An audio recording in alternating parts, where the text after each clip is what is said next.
नमस्कार, मैं गुंजन शर्मा। आइए बढ़ते हैं आज की ताजा खबरों में। अगर पसंद आए तो चैनल को सब्सक्राइब करें। मैं आस्था में विश्वास करता हूं, सबकी आस्था का भी सम्मान करता हूं, लेकिन अंधविश्वास को कतई नहीं मानता, एकदम नहीं मानता। मुझे बोला गया था कि नोएडा नहीं जाना है। मैंने कहा क्यों? कहा वहां सीएम नहीं जाते। तो मैंने कहा क्या नोएडा यूपी से बाहर है? कहा नहीं साहब, ये मान्यता है कि सीएम उतर जाएंगे कुर्सी से। तो हमने कहा भी कुर्सी से तो एक दिन कुर्सी को जाना ही है, तो कुर्सी के मोह में हम क्यों पड़े? मैं जाऊंगा वहां जरूर। और मैं गया था वहां पे। जब मैं गया तो मैंने देखा क्यों ये लोग बोलते थे, तो पता लगा वहां 4 लाख मामले बिल्डर और बायर्स के।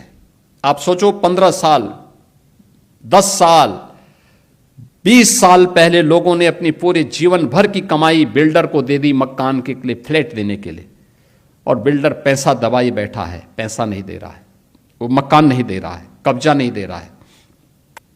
बड़ी हाई राइज बिल्डिंग खंडर के रूप में बदल रही है।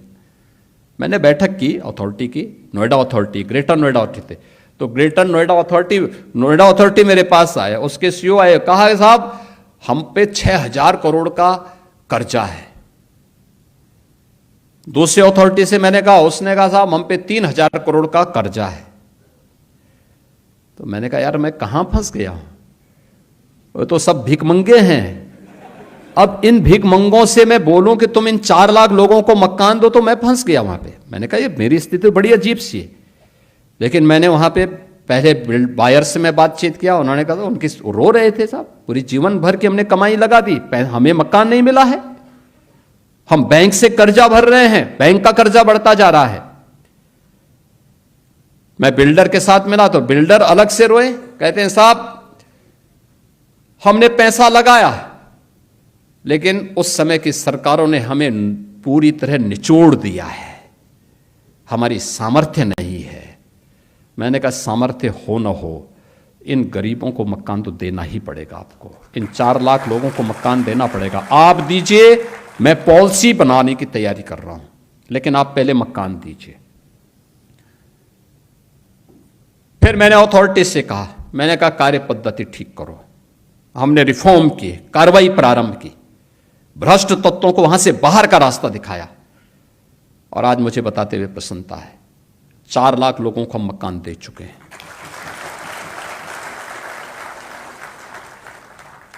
जो अथॉरिटी मेरे सामने कहती थी कि हमारे पास पैसा नहीं, हम तो कर्ज में हैं, आज उसके पास 6,000 करोड़ का सरप्लस है।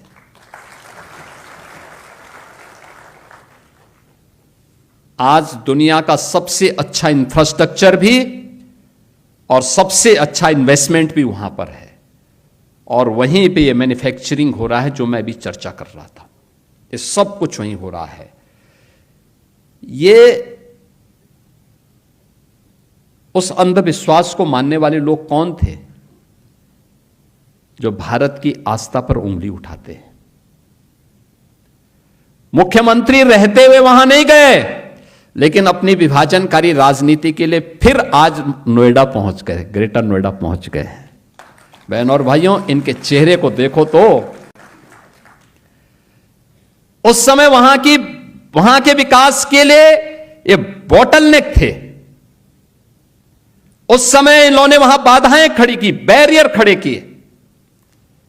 आज किस मुंह से विकास की बात करते हैं?